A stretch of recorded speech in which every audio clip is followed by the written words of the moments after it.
know what I brought? I brought my book. Is that the original one? It has Polaroids in it. Oh my god, that's cool. Yeah.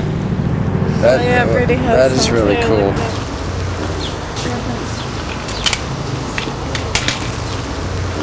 Recording all of this. Wait, hold on. Oh, wait.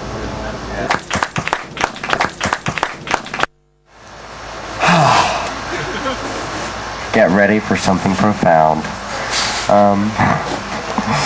Let's see. You ready? Part 1, Blue, 1981, 1983, and 1987. Chapter 1, Brian Lackey. The summer I was 8 years old, 5 hours disappeared from my life. I can't explain. I remember this. First, sitting on the bench during my Little League team's 7 p.m. game, and second, waking in the crawl space of my house near midnight. Whatever happened during that empty expanse of time remains a blur. When I came to, I opened my eyes to darkness. I sat with my legs pushed to my chest, my arms wrapped around them, my head sandwiched between my knees. My hands were clasped so tightly they hurt. I unfolded slowly like a butterfly from its cocoon.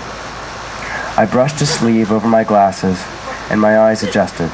To my right, I saw diagonal slits of light from a small door. Zillions of dust motes fluttered through the rays. The light stretched ribbons across a cement floor to illuminate my sneaker's rubber toe. The room around me seemed to shrink, cramped with shadows, its ceiling less than 3 feet tall. A network of rusty pipes lined the paint-splattered wall. Cobwebs clogged their upper corners. My thoughts clarified. I was sitting in the crawl space of our house, that murky crevice beneath the porch. I wore my Little League uniform and cap, my Rawlings glove on my left hand. My stomach ached. The skin on both wrists was rubbed raw.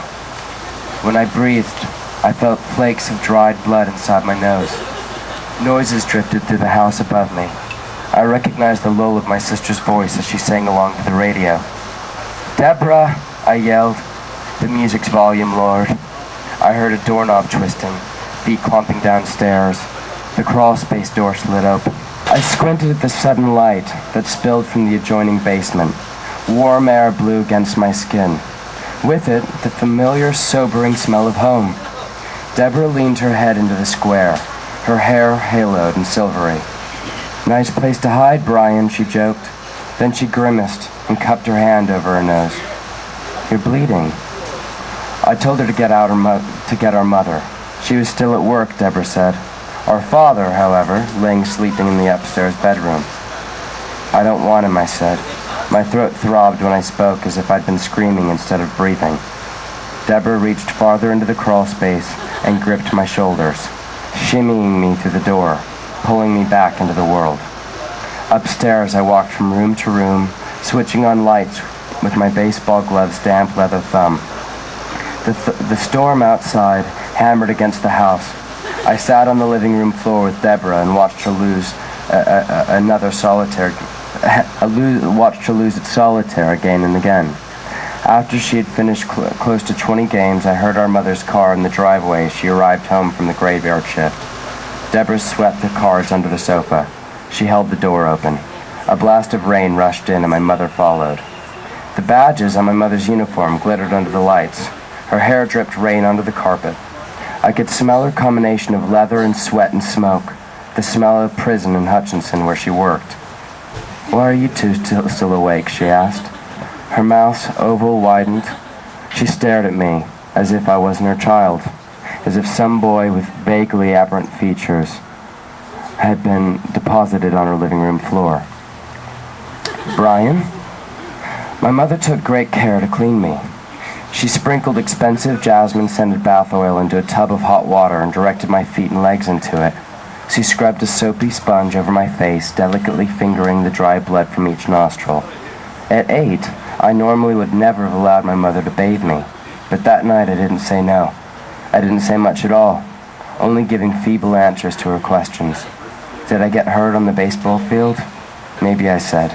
"Did one of the other moms whose sons played Little League game in Hutchinson drive me home?" "I think so," I answered. "I told your father baseball was a stupid idea," she said. She kissed my eyelids shut. I pinched my nose, took a deep breath. She guided my head under level of sudsy water. Deborah and I stared through our respective windows, barriered from their world by the dark vinyl seats. Midway between Hutchinson and Little River, my father braked and muttered, "Shit almighty." A huge turtle lumbered along the stretch of asphalt ahead of us, painstakingly making its way toward a pond at the edge of a field where alfalfa plants stretched their purple blooms. The turtle was a snapper, its legs as thick as sausages. My father bounded from the car. He opened the trunk and pulled out a gunny sack filled with tools from the back seat. Deborah and I heard the clang as he dumped hammers and screwdrivers and wrenches into the trunk. My mother got out to help. The angle of her body displayed her discontent as she walked toward him, hands on her hips. She bent down. The turtle hissed at them, its ancient jaws clasping shut. My father stepped on its marbled back, slid the gunny sack's mouth beneath its body, and booted it in. "Meat," he said. He carried the sack to the trunk, arms held stiff in front of him. Deborah nudged me and rolled her eyes. She started to say something, but my father poked his head into our backseat window. "Tomorrow night, your mother will make turtle steaks."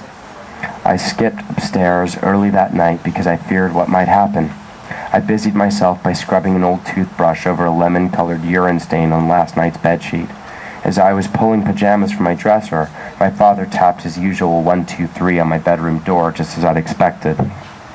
"Brian," he said, "I need help in the backyard." I re-wadded the PJs into the drawer and followed my father. He was dressed in jeans and tennis shoes. He clutched a knife, which glinted under the back porch light. He walked to the car, lifted the trunk, and hoisted the gunny sack into the air, the shape inside writhing and quivering against the burlap. Earlier that spring, my father had demonstrated the proper way to gut catfish and bass.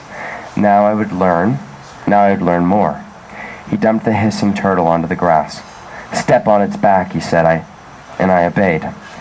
I lifted my head and stared at my room's windows. Up there I could see the blemished pattern of my ceiling's tiles, part of the wallpaper, and a frantic moth, its powdery wings beating against the globe of my bedroom light. "Hold it down," my father said. "Put more pressure on it." I looked to the grass. The turtle's head stretched forward. My foot's weight forced it from its shell. My father gripped the knife in his fist, its blade inching toward the neck's craggy skin. The turtle couldn't move. For some reason, I hadn't minded when he'd filleted the fish, but now my strength fizzled. "Step down harder, Brian." The knife slid across the neck, and I saw a sliver of my face reflected in the blade. A gush of blood washed over it. "Damn it, stomp harder!" The turtle still snapping, its head nearly severed. My father sawed farther into its flesh. I couldn't stand. My body weakened, and my foot lifted from the shell. With the sudden release of pressure, the turtle's blood splashed the toe of my sneaker and my father's jeans. Its jaw closed over the meat of my father's hand, its sharp edge razoring his skin. He yelled. He made one last cut, collected the head in his wounded hand, and stared at me. At that moment, the face wasn't precisely his. It resembled colorless taffy someone had stretched, then bunched back together. He dropped the turtle's head and bounced twice on the grass. My father lifted his arm. I knew he was going to hit me. Before I felt his hand, I passed out, crumpling like a drop puppet. I awoke, minutes later, sprawled in a living room chair. My father stood over me, smiling, offering me chocolate milk in my favorite cup, the one with a map of Niagara Falls that my parents had saved from their honeymoon. When I finished, my father took the cup from me. "You're better now," he said. "Nothing's the matter with my boy." He thumbed a brown trickle of milk from my chin. The following day, my mother cooked turtle steaks. On my plate, the cut of meat resembled a gray island, floating in its river of gravy. My father said, savoring his first bite. "Brian helped carve these babies," he announced to my mother and Deborah.